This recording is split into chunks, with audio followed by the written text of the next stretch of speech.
Hello, welcome to Access Paranormal. We've been invited down by David Jenkins, author, Empath, and Theorist, I would say. Theorist. I don't want to say a ghost hunter because I know they exist, so you can't hunt for something you know is there anyway. No, fair enough. We got in touch with David. We met David down in Mill Street Barracks.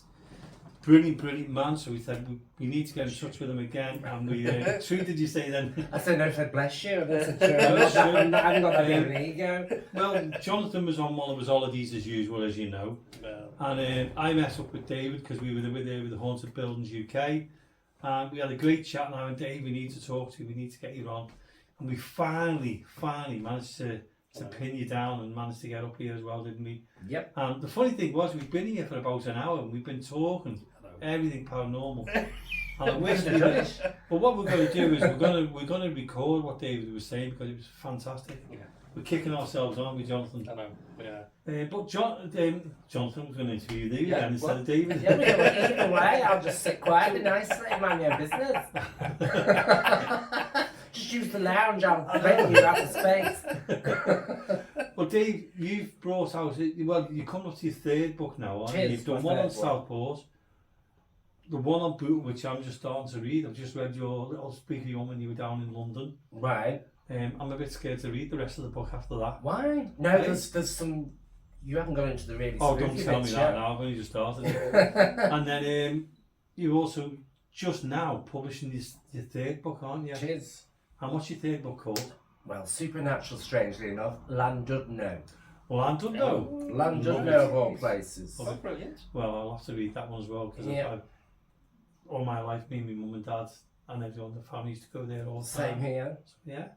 Probably saw you up there. You may have. Same as you two at school. Yes, exactly. Yes. So Dave, tell us about, I like this question because it always intrigues me how people got into the paranormal. So what made you get into the paranormal? What gave you that interest? For me, it was probably, I've always had a sense of something being bigger than what it is, as the world as it is. As a child, I could always see things at the corner of my eye. Right. Figures and shadows, always. What's the word? Peripheral.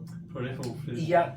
That's the word. I had, when I must have been about 11 or 12, I remember making my bed. This was my first ever really bizarre experience. And I looked in the mirror and I was horrified to not recognize the person in the mirror. And that sounds strange. At the time, I realized I was obviously scrying or something that I wasn't aware of. Yeah. But it wasn't me that I could see. And it terrified me. Because they say mirrors are like another dimension, aren't they? Yeah, like crystal balls or bowls of water or anything that reflects is scrying. Yeah. And I was just doing something totally irrelevant at the time and obviously wasn't aware that I had some kind of gift that I was scrying and not realising it. And it wasn't me I could see, which was my first ever experience. Frightening. Yeah, very. Because you just don't know what the hell's going on. And then from there, I think the only main thing that happened while I was still young was my poor granddad wasn't well at the time and he was dying. He was about 85. And I woke up one morning, I was only about 17, and I knew that day he was going. I knew. Wow. And I offered to be, because the whole family were taking turns on sitting with him and looking after him and making sure he was all right. Yeah. And I decided I wanted to be there. I don't know why, because I was such a young man, if you like, at 16, 17. I wanted to be there, or I needed to be there. And so I took the night shift that evening to look after him. Right. And I had never to this day experienced anything like it, where for the last hour of his life, bless his heart, he kept saying he needed someone to switch the light out, and I was in darkness. it was too bright for him.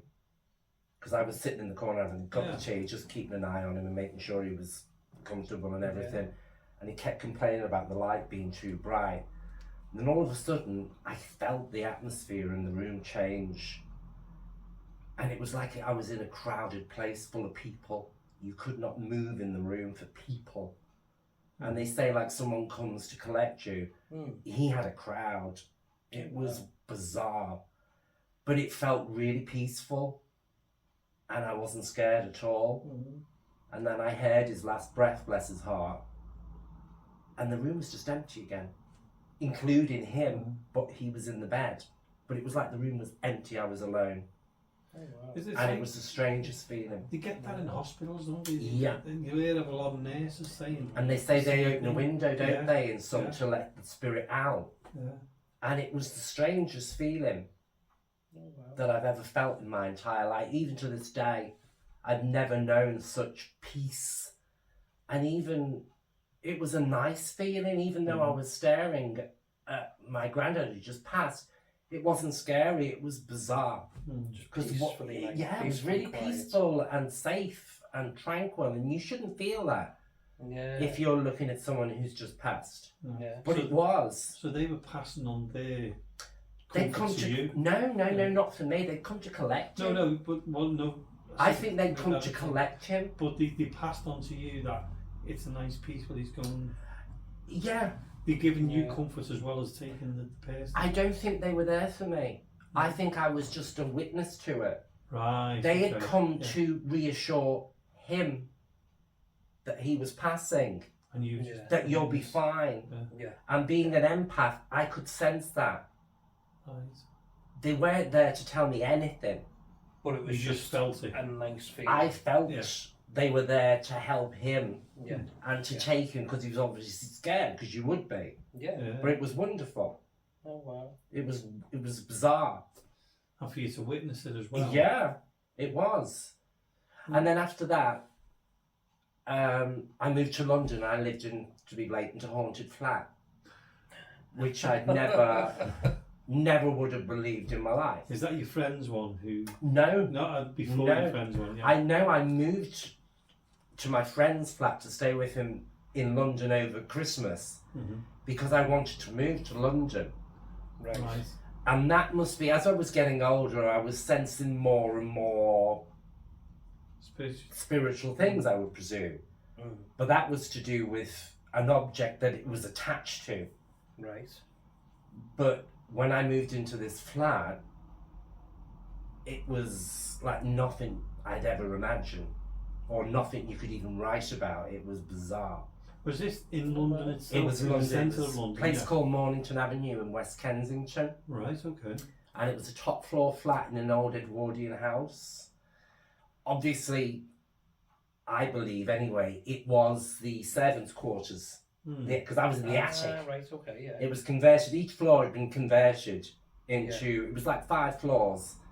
This big, massive, tall house into flats on each floor. Yeah. And I was in the attic in the eaves because it was all slanted and you had to jump when you had a wee and everything. Basically. And that's a different story. Yeah. But Lorraine Chase was my neighbour on the ground floor, right, actually. Oh, wow. Bless Is her. that Late Newport. Nipple? That was The rain her. in Spain. I mean, Plainly on the that's plane. the one. Yeah. She was my neighbour. She lived on the ground floor. Bless her. Oh, And wow. without going into too much detail, she helped me on the day that I believe I was attacked Yeah. in a way by You were this attacked? Oh, wow. Not personally. There was a fire in the flat, Yeah. in the kitchen, and I was watching telly. I'd not even been in the kitchen. I went into the kitchen. The whole oven was a turret flames. And you hadn't left it on or not? No, I wasn't cooking anything. Oh, my. And I believe it was the spirit or spirits or whatever was in there that had created that fire. Right. Oh, interesting. Yeah. And did you feel safe? I know No. you had the flame. No. Did you not feel safe at all? Never in there? felt safe in the property. In the bedroom, the very first night I moved in, there was a whole set of mirrored wardrobes along one side of the wall. the one nearest to my bed on my side tapped and tapped for about an hour, Oh, which I didn't like, obviously. yeah. And there was little swinging door handles on an old set of drawers. Yeah. Each one of them would tinkle one at a time, going up and down the drawers. Not all at once And or you anything. Eh? And you stayed there. Yeah. Don't ask me why. But at the time, I think when you live in somewhere that's haunted, you don't realise how much until you move out. Yeah. How severe it was. Yeah. Because you just... Yeah, because you get me. used to it. You It's get- like, yeah. it's like You getting get used the to it house. because it sort of did it gradually. Yeah. It didn't all happen like it happened gradually. Whereas in the lounge, the whole lounge would shake at times. You'd get tremors. And I Okay. checked, we weren't under an underground Mhm. or anything like that. But if things would actually physically shake, and if you asked it to stop, it would stop. Oh. It would stop. So it was, in a way, it was intelligence. Very. Uh-huh. I believe there was free spirits in there. But they weren't nice. No. They worked together. I don't think they were evil. I think they saw me as an intruder. Mischievous. Yeah. And what I'd actually found out, the worst thing for me was when I had like here in my flat, I've got my own little set of stairs. Yeah. There was one in this flat because you had your own wall here and then one set of stairs that led you up to your attic flat, if you like. Right, yeah. And the only time I was ever scared, I came down the stairs going to work one morning. Just as I was about to close the door, I heard someone run down the stairs after me. And you could hear each step foot really loud as if they were running because the wall was there, it was a false wall. So I slammed the door quick and went to work. And I refused to come home until my partner came home. That would be Jamie, Right. That was me. Jamie just wouldn't come home. No. And I lived there for 3 years and I researched a bit Yeah. Yeah. and found that there had been a fire in the property. Ah, right. And I believe 3 servants died in that attic. And they were the ones who. And they were the ones that were haunting him. Because really, you were invading their home. Yeah. To them. To them. Yeah. And that was the first time I had actually physically experienced anything on that level. And Yeah. And it made me realise, wow, there's something to this paranormal. so that's when you started getting more into it. It's when I started opening up to my own feelings on being able to see and feel. How did that come about? Because obviously we're all different. How did it come about that you started to realise that you could pick up on paranormal activity or spirits, if that's the way to put it? Well, along with that, what I experienced after that, I bought a flat in Hammersmith, and when I moved out, it was then I realised how bad and how haunted that attic flat was. Yeah. There, I still had experiences where I think spirits were trying to contact me. And it sounds as if you're mad or going round the bend because you are explaining things like this, but you don't believe them at the time, or you try not to embrace such.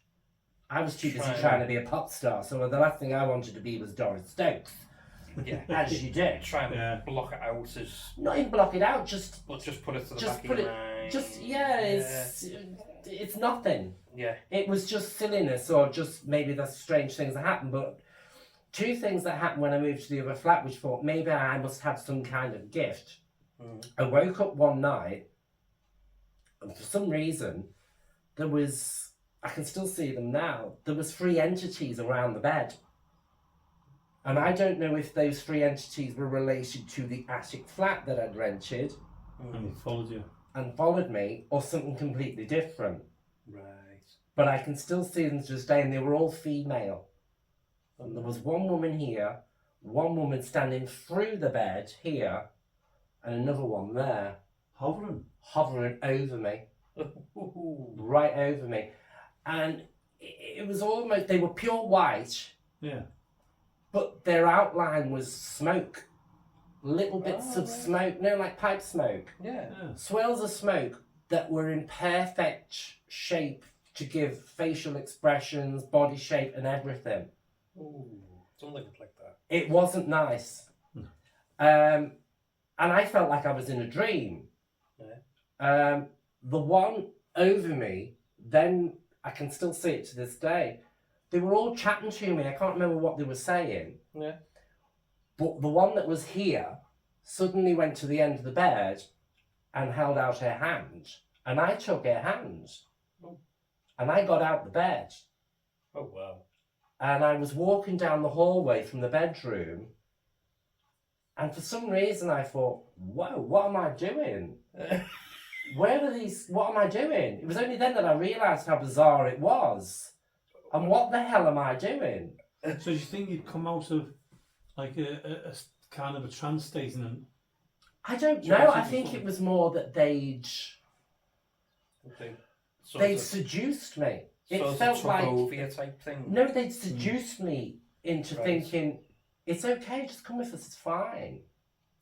And I thought, well, and as I was going, I'm thinking, where the hell am I going? And I remember let go of her hand, and all of a sudden my partner at the time woke up and said, what the bloody hell are you doing? And I was standing in the hallway, and I started crying. I couldn't cope with the emotion of it. And I remember saying, I was going somewhere, and I don't know where I was going. Where did you... And I still, to this day, out? I don't know if they were taking me, I don't know if they were helping me pass away. It felt like, it felt like they were taking me away. Yeah. Oh, that's scary. It was. And I don't know, but it wasn't demonic or menacing. Yeah. Peaceful. It was just as if they were friends and they were leading me away from something. But they were taking me somewhere. Oh, that's weird. And it was bizarre. And I can still see it to this day. That's stuck in your mind. Yeah. I think things do. I think if something's significant like that, Yeah. it does like tend to stay in your mind a lot. Because I was telling you about which you explained it fantastically, was I said a time slip and you said it's not, you think you're seeing it from another person from that time. They're giving you their... I think you channel their mind frame more than time slip. Because I don't think a time slip is realistic to me to think of as being able to channel someone's mind, an imprint of what they were thinking if they were in the same atmosphere 100 years ago, in the same... You could be standing right in the same position as where they stood 60, 70, whenever it was years ago, looking out that window. And for some reason, you could pick up that exact vision of what they saw. Well, it's like a photograph, isn't it? Yeah. I always say a photograph is a fraction of time captured. Cheers, forever. Forever. And when people say to me, oh, you can't go back in time, look at a photograph. You are going back in time. It's captured, it's proof, that's there. Might be a split second, but you're going back in time every time. Yeah. You look at them pictures. Exactly. You buy these books, you're going back in time because somebody's memories is captured forever. I think you're able to view it, but you can't interact with it. Yeah, and it's the same now. It's like, if you think of, like you said to me, I said to you, I've gone back and I'm sure I had a time slip, and you said, no, you might have been in somebody's view. Yeah. That's their photographic memory of something for that time. Yeah. But obviously it's like movements. It's like a video. We get videos now, or CDs, or whatever you want to call them now. In years to come, you know, we look back at old films going back to the 1920s. That's your time. It's frozen. It's frozen. Well, yeah, it's frozen, but it's footage. It's video footage of the past. So when you look at that, you're in the past. Yeah. Oh God, yeah. And that's what it must be like when we pick up things and we say we got a time slip. Of course. It's the same thing. And they go, no, how can you do that? But how do you capture the video? Exactly. How do you capture the video? Yeah. So Where's it captured? It's captured on, it used to be on VCR tapes. Yeah. it's now captured electronically. How do you catch an image electronically? Yeah. So it must be the same with. Well, electronics and energy are the same on whichever it's level, an whether energy, you're using a piece of equipment or your mind that's creating it. Yeah. It's a fascinating world. We It can is. go into we can go into anything like that. You know, we can go into how does it all happen? How did we invent all it? It's another Exactly. It's a different case. We're going to go on to your book. Oh, right. You've got to mention your book. David, Okay, because- which one? Oh, okay. Not that I'm bragging. Well, let's start with Well, you pick one up. let's start with your Southport one. Well, that because was that the your first very first one. one, wasn't it? That was the very Southport. first one. So we got the Southport one there, Yeah. and now, I mean, I know you don't live too far from Southport. You're actually I'm in Southport. Southport. He's in Southport, yeah. And Churchtown is just there, which is probably one of the most haunted parts of. Yes. Yeah. Neil's Hall is just 2 minutes spitting distance. Oh, Yes, don't tell us that. It is. So It is. did you start off thinking, where can I start? You know this, know that. Did you think, I think I'll write a book on Southport? Well, no. In a word, to be honest, yes and no. I actually moved from Spain without going into. I keep going diverging off. He's been abroad more than you. I lived in Spain for 12 years. Wow. And I was taught the tarot cards by a gypsy in Spain. Nice. And she taught me the tarot. When I moved back here, for some reason I got a job as a tarot reader in a shop on Lord Street, which doesn't exist anymore.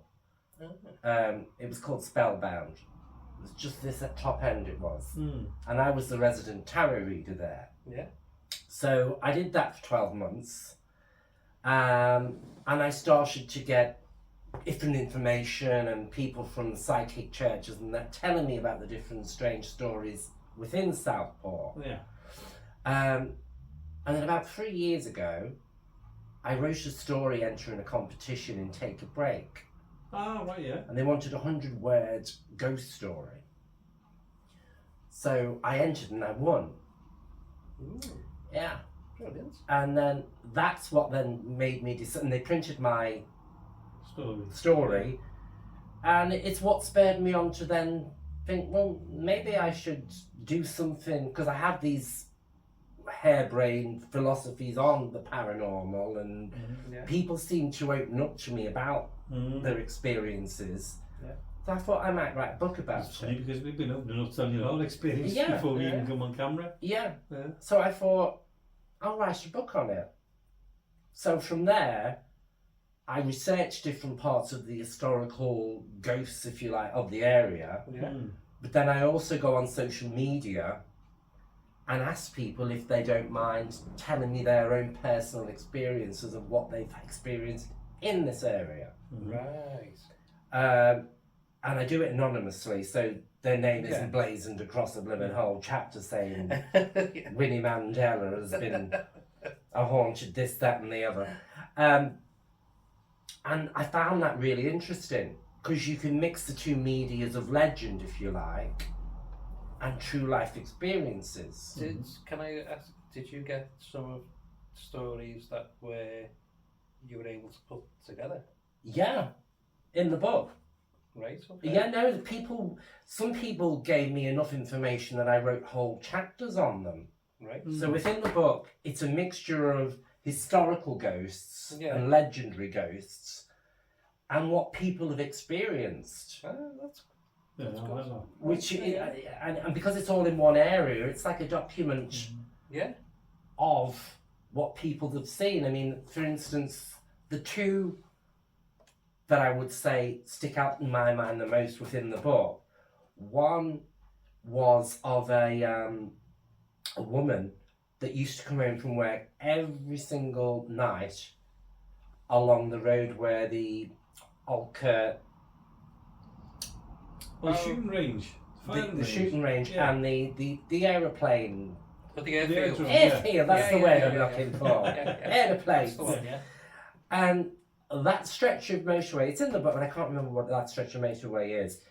Every night she would come home from work, and on rainy nights, only on a rainy night, she would see a woman in a green coat, walking along the road next to there.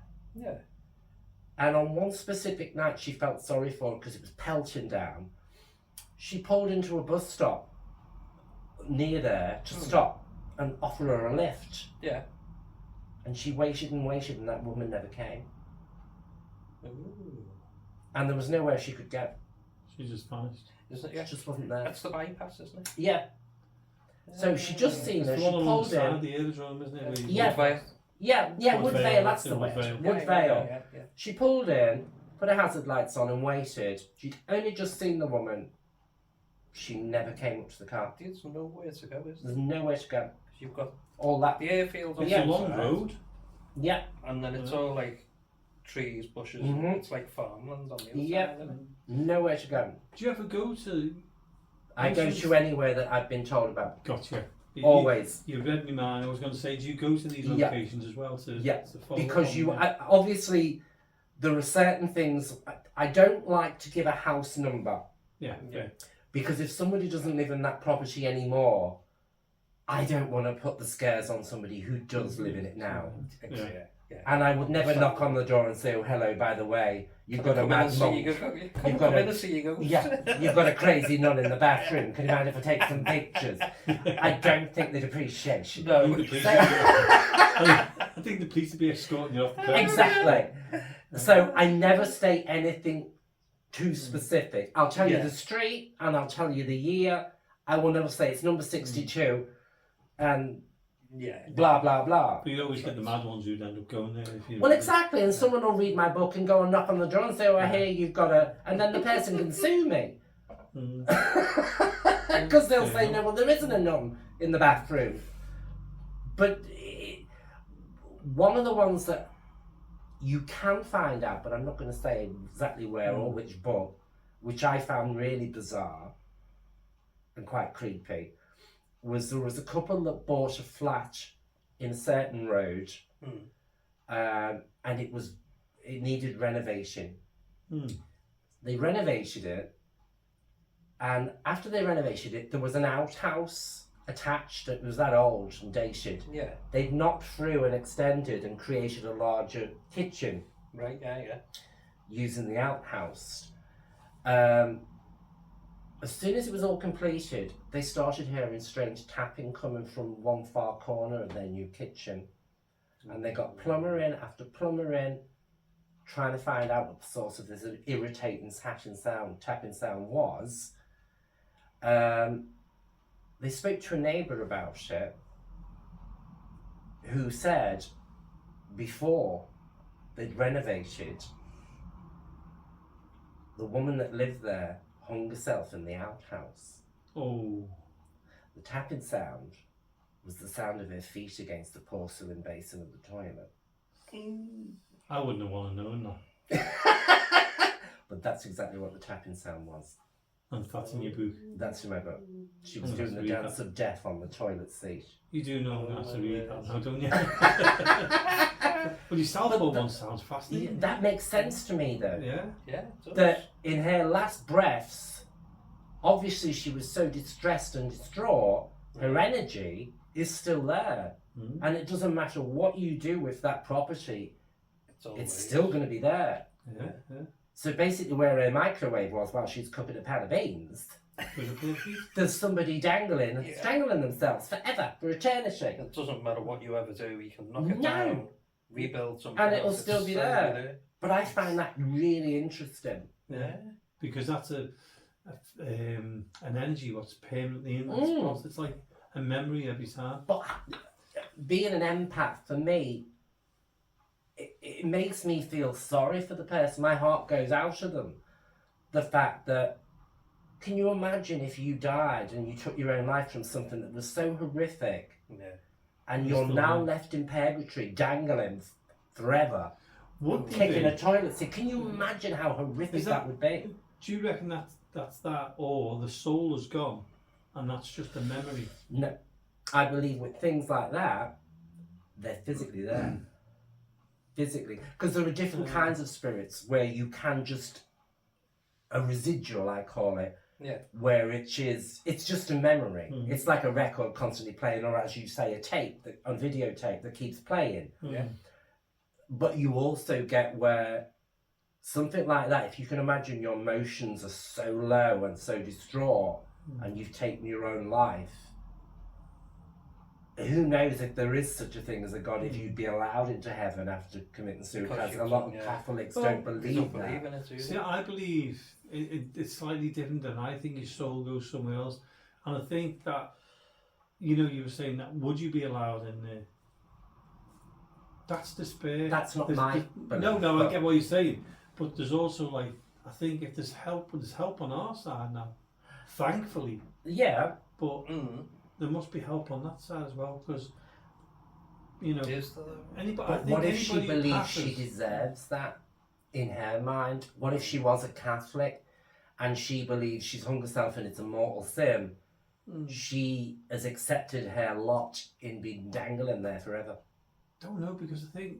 So if that's stuck in her brain or mind... She will stay there and accept it. In her mind, she thinks that she can't go to heaven, she can't go and see God.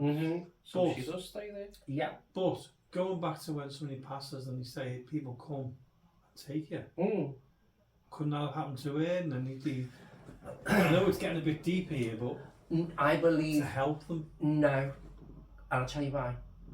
Because I think when you die naturally, it's like someone with a clipboard and a rush will say, well, you've got to go and see off this person and that person and that person today. But if you decide to take your own life, you're not on the agenda. Yeah. You're not on anyone's diary ready to go and collect. It's like if you're getting a delivery from Curry's Electricals and you're waiting for a fridge. If you know that fridge is coming and you're on the list, you'll be in. Yeah. But if you're not expecting it and they knock, you won't get in. And that to me is limbo and purgatory. I think that's another story. That I think it is, that's isn't another it? subject. But isn't paranormal such a multi-layered thing anyway? It's because it's the word, isn't it? Unexplained. We can't explain anything. I mean, we could go on that subject about what we've just been talking about there.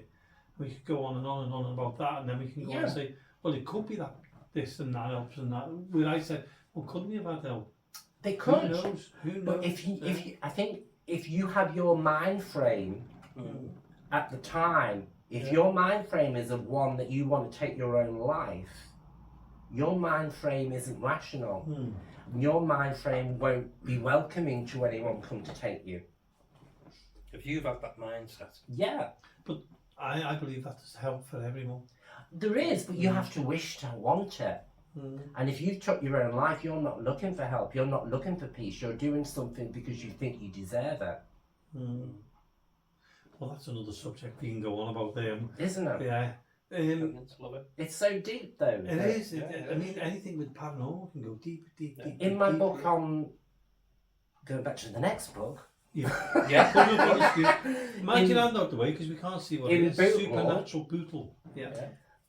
Similar to those stories, which I love to research and find out about when people tell me, in the North Park, which is the big park which links Liverland Road to the Strand Shopping Centre. Just for the listeners, these two know Bootle. Yeah. In Bootle. I used to play in that park. Yeah. This was in the 20s.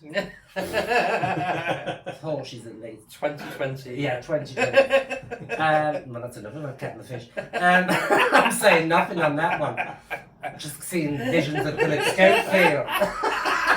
Allegedly. With his gopher. Anyway, yeah, I've gone off track now. Right, apparently there was an old woman that was often seen walking through early mornings through the park. Right, now I've heard this before. A lot of people have. Yes, I have heard of that. Haven't you? Yes. And have you heard anything apart from that woman that's seen? No. Well, I researched it.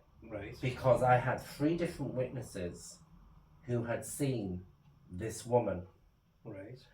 And it wasn't until one particular witness, it's like being Miss Marple as well when you do things on the panel. It was not to do with the pond. Yes. Yeah. How do you know that? I don't know. I'm out of this one.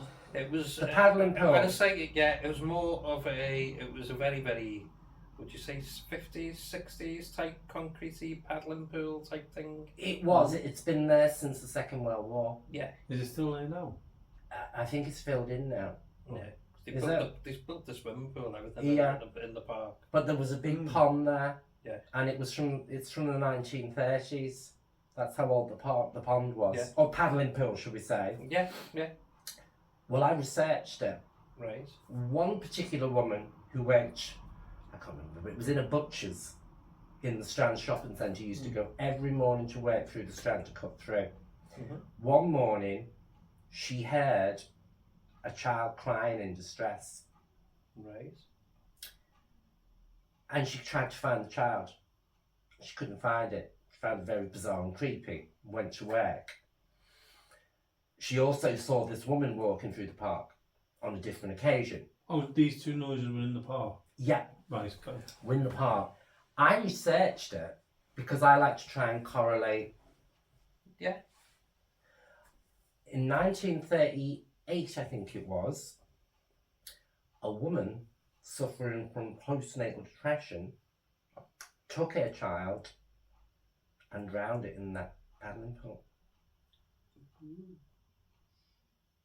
I can't say a word because I don't know anything about this. Mm. And that's in your book. And that's my book. I've been in that paddling building. She drowned, and then she went to Not family. You might have known the boy. 1942. No, 1936 it was. Just taking it. Just going on with it. He's great.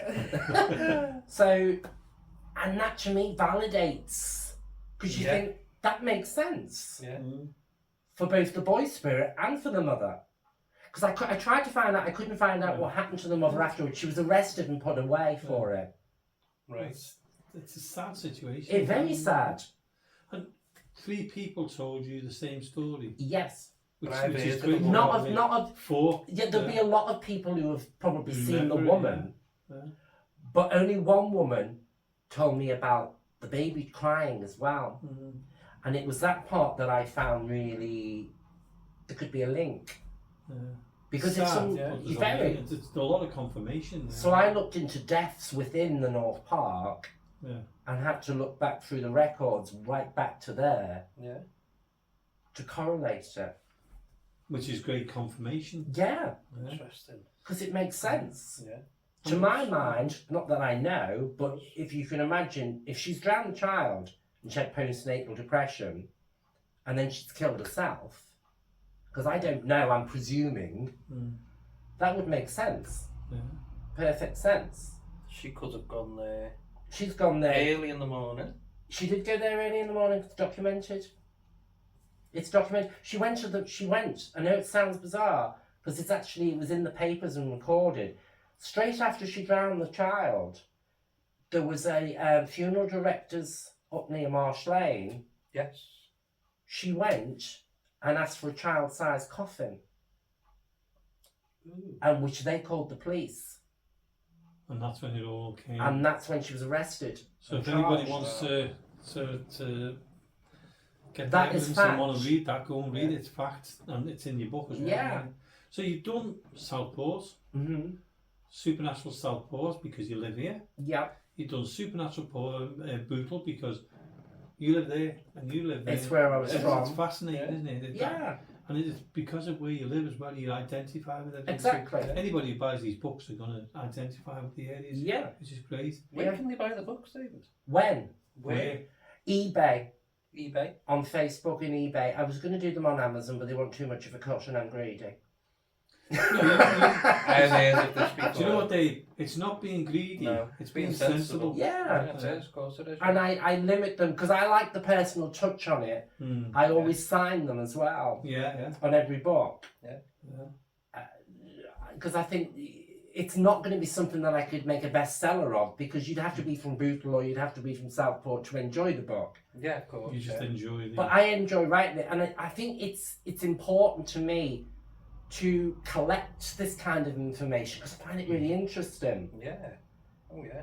And like in the Southport one, There's a well-known one in a particular pub. There's a seat, if you sit in it, 10 people in a row have died in that seat who sat in that pub.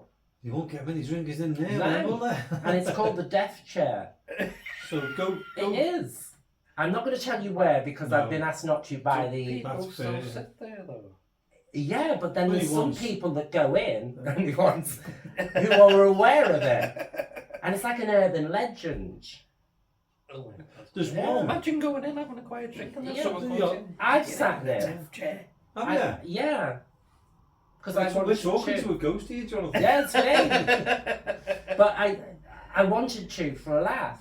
Yeah. It sounds silly, but I thought I'll test it. Did you feel anything? No. No, but the 10 people around them did. Yeah, they did. The ones doing the hokey cokey around the bar. What you do there is you take 10 people you don't like sit in the chair and you Off you go. solved, yeah. I never sensed it. But it's funny because I went years ago. I went to a place called Busby Stoop. Lovely pub, beautiful pub to go in and that. And it was haunted. And we went in there, and there was they were telling us. I think it was one of the barmaids was telling us about the story about the chair. I don't know where it is now. I think it's in a museum or something. They put it high up, All right. and it's a similar story. So that way, if you sat in the chair, You popped your clogs. yeah. So, It's strange, isn't it? so if I was Do you you, think- if you ever go to a car boot sale, if you ever go to a market, don't buy a chair. Don't buy a chair. Do you think, right? Because a lot of people, especially men, go to the pub every day, won't they? Yeah. Religiously. Yeah. Have the couple of pints or whatever, go home, right? Do you think they go there to die? No. What do you mean? What do you mean? I would say it's more coincidence. Because if you imagine 50 locals, all of a certain age, all go to that bar every night, one of them's going to snuff it sooner or later. So if you've had 10 who've snuffed it, pardon my French, that means die, in Scouse, if like in a year, 10 men who are in the 70s, All pass. heavy drinkers may I add, have all snuffed it, There's your story. there's your story. There's your story, yeah. And that's why I like to poo-poo as well as to corroborate. Yeah. Because it makes sense. Yeah, because you're making that confirmation, aren't you? Yeah. It's just it's a coincidence. legend or it's a true story. Yeah. It's coincidence. So Pensioners, men, pensioners. Exactly. go to the do pub you all the find time, when you're yeah? writing these books, though, you're picturing the story yourself? Yeah. You feel as if you're part of that story. Oh yeah, I write some of them like that Mm. because some people tell me in such detail when it's their own experiences. Yeah. I'll write it as a story as if it's from their eyes because at the end of the day it's entertainment Yeah. as It is. well. Yeah, Yeah. it's true and it's entertainment. And I want somebody to feel what they felt as they've been through it. And I was telling you, because with you being an author, that I read quite a few of these paranormal books. One, because I'm interested in it anyway. Yeah.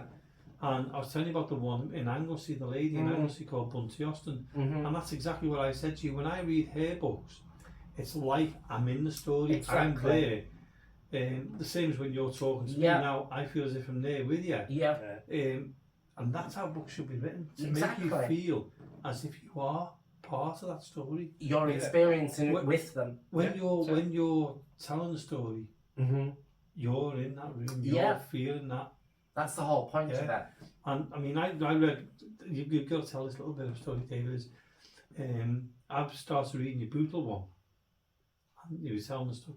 When you got to that, I went, you were down in London, you were staying at a friend's house. I think you said it was Christmas time, was it? It was. And Near King's Cross Station, The blankets. Thornhill Square it was. do you remember all that? I just do. Yeah, you remember your own address, don't you? Yeah, exactly. I only lived there for a few weeks. And it was just a blanket. It was just a blanket, but it was an antique blanket that he bought when on a trip to America. This is the first story in the story of the supernatural poodle. Yeah. And basically it was cold. And he had draped over an old big Chesterfield chair a blanket. And I presumed it was just a blanket. So I put it on the bed. And in the middle of the night, I needed the toilet, like sometimes middle-aged men do, but I was only 20 at the time, actually. I went to the toilet, did what I needed to do, which was down a long corridor. I opened the toilet door, standing right at the other end of the hallway was this little old man with a big white beard. I can still see him now. Big white beard and holding an oil lamp. And I'm thinking, does his father live here as well? And why is he standing there with an oil lamp? And I went, hello, are you okay? He didn't answer. And instantly you know there's something not quite right. Yeah. And I can still see it now. It was pitch black, but you can see what I find strange with anything paranormal, how can you have a ghost candle or an oil flame that sends golden glows up a corridor?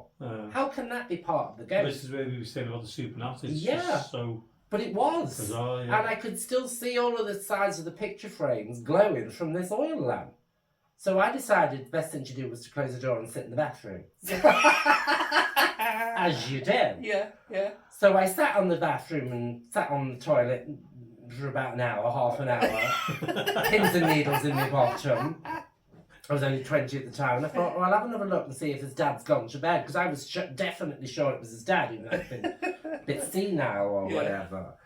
So I opened the door again, it was gone. So I got back in the bed and went to sleep. And the next morning I said to my friend, is your dad staying with us or something? I knew it was only 2-bedroom. I said, is your dad staying with us or something? He said, no, why? And he, I can't remember his name. He even had a name for him. He said, have you met so-and-so? The name's in the book. The name is in the book. I can't be bothered. Imagine I could look right now. The name is in the book. So he said, have you met so-and-so? And I said, who's so-and-so? It was actually a picture. It's not the same old man, but I put one in there of it. Yeah. So he said, well, he came with the blanket. And I said, I'm sorry, what do you mean? And in one corner of the blanket, there's a hole and a dark stain around it. Whether it's a bullet hole or a bayonet or whatever hole it was, he was told somebody was killed in the blanket. And that blanket I won was this man's blanket. So it was an attachment. And the man I'd seen at the end of the corridor was the man who was killed in that blanket. Ooh. And what I find strange is that man has come all the way from the USA, over on a plane, on a blanket, to be hung over someone's chair in a whole new country, in a whole new time, and he can still be present. Yeah, but could that be? Did you reckon that once you pass time's nothing, you can be in a place, can't you? Yeah, but how can you create a glow from an oil lamp? That I can't explain. So he's attached to the blanket. He's attached to the blanket. Wherever that blanket's going to go, he's going to be there. Does he know he's dead? Is This is it, isn't it? Comes to me. If you've been stabbed or shot while you were asleep, maybe he doesn't even know he's dead, bless him. You've robbed his blanket? And I've robbed his blanket, and he's thinking, who the hell's this in the blanket? But I didn't feel any menace from him. If anything, he was doing me a favour by lighting the hall for me to get back to bed. You didn't, you ended up on the toilet. Well, I know I sat there for an hour with pins and needles, my bum was numb. But you know what I mean? Yeah. And you think, is he aware? Listen, we're laughing about you staying on the toilet for an hour. How many of us have sat on the toilet watching TikTok and things like that? You know what I mean? That actually brings me to another story in my Southport book, swapping back to that one. Well, there's 2 books, Southport, Bootle, and there's another one on the Wales. London. London. In the Southport book, there was a pub on Shakespeare Street called the Shakespeare. Oh, yeah. Do you know it? Do you know where that is? Yeah. Probably a building. Now, it sounds bizarre, and it is quite a comical story, but apparently an older gentleman went to the toilet in the Shakespeare and died while he was on the toilet. Whether each blood just burst a blood vessel from squeezing too hard or whatever it was, he died. He died on the toilet. I'm wasted. And now, his ghost apparently had been seen many times in that bathroom, sitting on the toilet. People have opened the door and said, oh, I'm sorry, and closed the door. There's no one there. But this is the funny part. That's now been knocked down. Right. And it's now a block of flats. Now, what I think, and what my nasty imagination, maybe it is. What if that is now someone's lounge and there is somebody sitting on a toilet watching Catchphrase with whoever now lives in that flat? So that poor man is in limbo forever, sitting on a toilet, but now he's got a television to watch. So he must be thanking his lucky stars. But do you know what I mean? You don't think? You don't know, and that because my mind's a bit warped. No, that's not what. That. It's logic. It's true. Isn't it? He will still be there. He'll still be there. So if they built that lounge around that bathroom area, has he now got a television to watch? So some poor man's sitting there with his wife watching telly, and there's somebody on the toilet next to them they're not aware of. You can hear. Yeah. Couldn't you though? But how lucky is he that now he's suddenly got a telly to watch? I'd rather see him and go. Yeah, exactly. It's a thought, though, isn't it? It is a thought, and that's because I'm a bit warped. That's the thought that. And then when I think back to that poor woman who hung herself in the outhouse and now she's tapping on the microwave, it's a part of hauntings that not many people address. Yeah. But I do, because if they're there forever, as the landscape changes around them, are they still there? Can they also see what's going on? Can they see, and can anyone else see them? Can you imagine if even just a glimpse every now and then, that family wake up in the middle of the night and decide to get up and have a cup of tea and watch a bit of Jeremy Kyle, and there's the man in the toilet next to them. Hello. You don't know. You don't do it. And that's a part of the paranormal which I find really interesting. Because you just don't know. Well, there's something. I know you write books. I know you're going to write another one. Mm-hmm. Get in touch with me. I've got a few funny stories. I've noticed that, and you've got a dog. She's a lovely dog. Still quite love that. Yeah, she's a good girl. Tell you what, she matches Jonathan's hair. She does. Yeah. Hey, you could put her on the top. You'd have a full head. Put a tail there, you can have a moustache, you look like KFC now. I am loving this. I'm actually loving this Colonel podcast Sanders. Don't be taken after him. But do you ever have any animal stories in your books? Yes. Yeah. Southport's got a very major haunting that's legendary. In the book, again, obviously. I sound like Fanny Craddock, it's in the book. No, this is what we're here for, Dave. We want you to promote this book because that's what it's about as well. The Devil Hound of Thornby Sand Dunes. Maybe, you know. Okay. Thornby Sand Very Dunes. well known. His name was Shag. And it was. His name's Shag. Mm-hmm. And he's been seen many times. Giant black shaggy dog with burning red eyes. On Thornby Sand Dunes. On Thornby Sand Dunes. Been seen many times. I think a lot of dog walkers go there. But, again, which is what I find interesting about it, I've looked back at a lot of the research on it. Mm-hmm. During the era of the Vikings, it goes back that far, the water came right up to where Meol's Hall is here. Yeah. Right up. Right, yeah, that's right. It goes back to that and the fact that a lot of the Vikings, I believe anyway, used to be called the sea wolves because they'd have like wolves' heads and... So what they're saying could be a Viking? It never really happened. I think that is urban legend to do with the Vikings raping and pillaging and coming along land, and they turned it into a devil dog. That's my opinion. Right. However, there's one story that I found out about where one man saw some strange woman burying a Celtic cross on the beach on Thornby. Mm-hmm. He watched her do it from afar, and after she went, he dug it up and took it home with him. And that night, he couldn't sleep because he heard scratching and growling at his front door. So he took it back? He took it back. Stopped? Mm-hmm. That's in his health book. Yeah. So, I know we haven't got long left now, Dave. Yeah. If anybody's wondering why I'm looking for there's a clock, which is handy. Yeah. How many stories do you plan how many stories are in each book, or do you just... I do it more by chapters. I do about 12 to 13 chapters. Some chapters will deal with about 5 I mean, like in my new book about Llandudno, I've done chapters about the Grand Hotel, because there's lots of spirits in there. I've done chapters on, which I wasn't aware of until I found out, the St. George Hotel, which is the oldest hotel in Llandudno, and that is severely haunted. Right. But until you research, I didn't realise that, for one, it's a UFO hotspot. Llandudno? A UFO hotspot, severely. And also, that there's something called the Cobley now, which are like little gnomes or elves or whatever, that apparently reside inside the orb. Never knew that. Well, you've got the copper mines here, haven't you? Yeah. But I never knew it was, apparently, it was like, it's called I think it was the Bearwind Mountains or something, in the 60s, where it was like the British Roswell.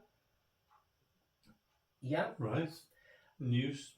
And there was two, it's not until you research it, there was 2 UFO crashes, one in the Bearwind Mountains, and one just off the coast of Llandudno. Actually into the sea. Lynn. With Russ Callis. I never knew this. Yeah.